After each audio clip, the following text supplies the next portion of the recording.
Here we are in the Group 1 varieties. We'll be looking at Zayat, Skyfall and Crusoe, which, as I said earlier, have been very important to us over the last few years, with Zayat dominating in the last 2 years. Between the two varieties, Skyfall and Zayat, they would represent around about 2/3 of our milling wheat area in this part of the world, but still a very important contribution from Crusoe, which continues to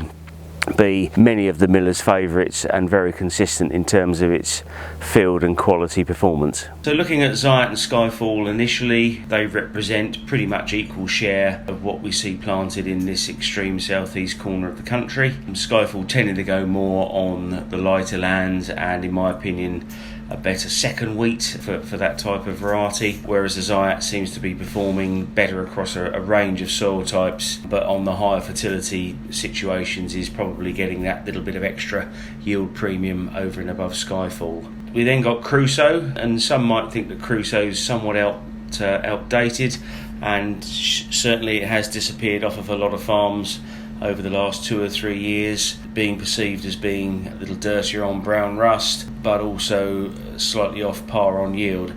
However, what it has been consistently is very good at converting nitrogen into protein, and the consistency of that performance has been seen year on year since it launched nearly 10 years ago, and to that extent has become something of a miller's favourite because of that consistency, both in terms of high protein but also protein and gluten quality. So we see, with Zayat and Skyfall dominating that sector, Crusoe continuing to have an important part to play, and possibly an increasingly important part to play because of its spread of disease pressure, which Chris will touch on in a minute, but also just to give you some genetic diversity and a spread of harvest date across a range of soil types. Also, we have found historically with Crusoe on sites that are prone to dilute protein that Crusoe will consistently maintain 13% plus protein with good average yields to boot. Looking at those varieties then from an agronomic viewpoint, but making a bit more of the point that Andrew made during his introduction, which was how important it is to have local data to back up and perhaps to explain some of the inconsistencies of the national testing system, where a general average score is applied which may have no comparison to what you actually see in a local trial. There have been a few comments in the press about managing varieties like Zayat, Skyfall and 1 or 2 others that we'll come to, suggesting that fungicide budgets can be dramatically slashed in comparison to some other mainstream varieties. From a national point of view, that may be the case, but there are some concerning instances, I guess, showing up. On our trials series last year, we found that Zayat in particular was showing a bit more yellow rust than we'd expected. And at our winter meetings, we made the point that we believed that there might be a new race of yellow rust affecting Zayat. That was confirmed by the UK PVCS information, which suggested that rather than just one strain of yellow rust that was new to Zayat, there were in fact 3. And in the field this year, particularly in parts of eastern Kent, then there have been some fairly significant outbreaks of yellow rust, even where reasonable fungicide programs have been applied, which does tend to suggest that if we're going to continue growing the variety, and I think we're going to have to because of the lack of alternatives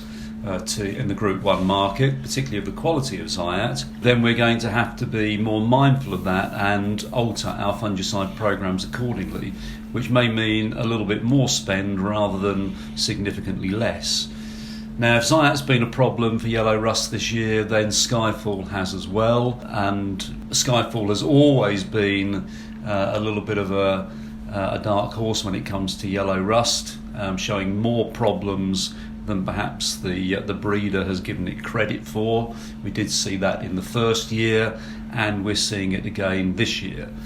That said, nothing is perfect, and as Andrew's mentioned, Crusoe has been taking perhaps a bit of a backseat in some people's mind because of brown rust, with Skyfall and Zayat being favoured over and above it. But with the three of them all now showing Achilles' heels, does mean that the management systems of the varieties need to be investigated in order to get the best out of them,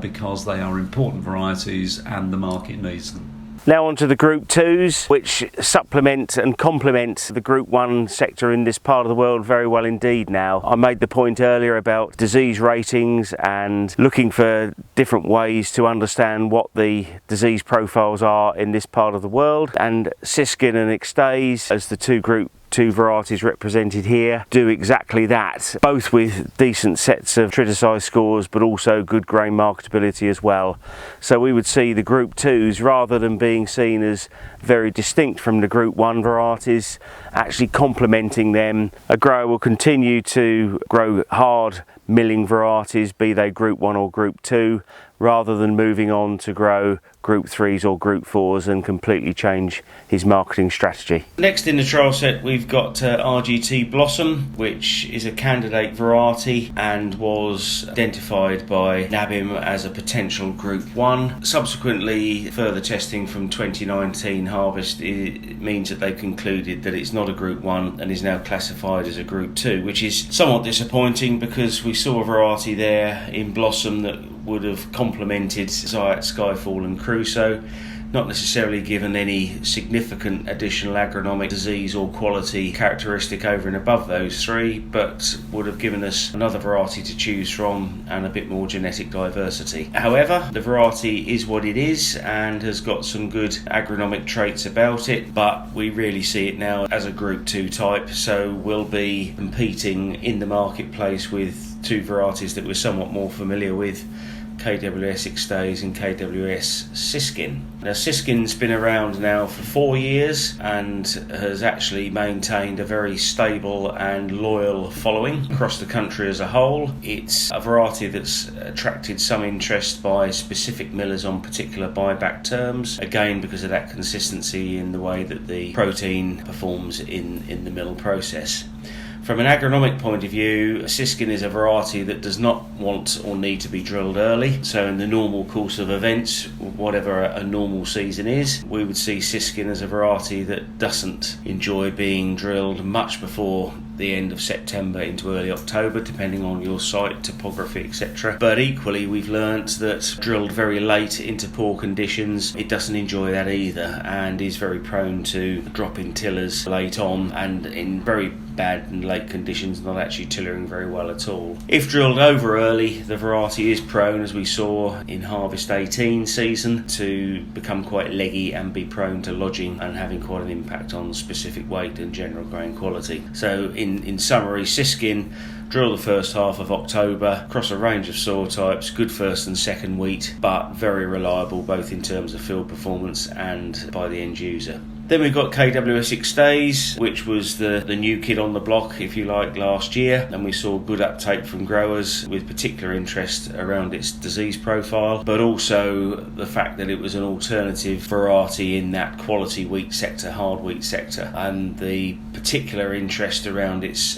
genetics, a French bred variety with two parent lines that were unique to any other variety within the UK trialling system. So again, as I mentioned in the introduction, that genetic diversity must bring value to the overall range of varieties that we're growing on farm. Again, a variety that doesn't want to be planted overly early, but I think any time from the 25th of September onwards would be absolutely fine, and we would see its positioning both in a first and a second wheat situation would be favourable to the variety. We did do some work on it with last year with different fungicide programs, which Chris will touch on in a minute, and also we've been seeing on farm scale trials where different nitrogen regimes and whatever are being used to see what we can do to tease a little bit more yield and also the quality aspect from the variety. Watch this space, but I think it's fair to say that Ixtase, having been seen by more of the end users over the last few months from 19 harvest, is being viewed somewhat more positively by those end users than perhaps it was this time last year. So we're beginning to see some definite interest in Ixtase being seen perhaps near the top end of the Group 2 quality sector rather than the middle or the bottom, which we were anticipating last year. Right, thanks, Andrew. The Group 2 varieties are quite interesting in terms of their resistance to septoria, and because of their resistances have been held up as being, again, lower input varieties. Extaze with its rating of just over 8 and Siskin with a 6+, make them look good potential candidates for lower inputs.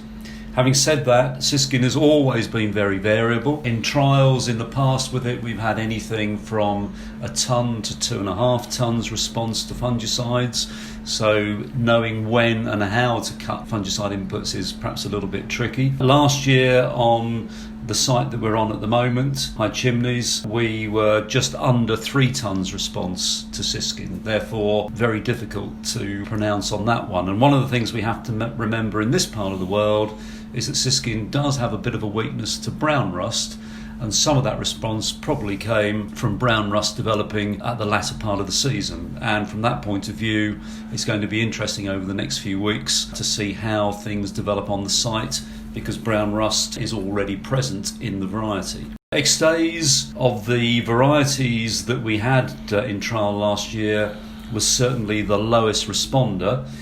Where the mean response was about 3.5 tonnes to the hectare, then Extaze to a full 4-spray programme in the variety trial was about 1.25 tonnes. But one of the things that made us wonder about Extaze and seed rates, which we've got some work on one part of the field, was that where we used the farm crop, which was drilled at about a 15 to 20% higher seed rate than in trial, the fungicide trial there, the overall response to a 4-spray programme was about 1.8 tonnes per hectare. Now, that's somewhat different to the responses that we saw in the previous season, which had been in the order of 1/2 to 3/4 of a tonne, suggesting that lower inputs would have to be applied because you would never pay for them otherwise. Having said that, then, last year raised some question marks in our minds, and within the trial that was in the farm crop, we looked at 7 different levels of input compared to an untreated. Won't bore you with the details of all of them, but suffice to say that the highest yield response and the highest gross margin came from a full 4-spray fungicide programme, which included an SDHI at T1 and at T2, T0 and a T3. Interestingly, we did leave out the T0 and in particular the T3, but still had 2 SDHI treatments at T1 and T2. And whilst we got a reasonable gross margin from that treatment, we did see about a 0.4 tonne per hectare drop off in yield, and therefore raised some questions in our mind. Part of that we think was probably due to the fact that Extaze, like Siskin, suffered from late brown rust, and therefore we're repeating the trial from last year this year, but including some alternative treatments with T0s and T3s included.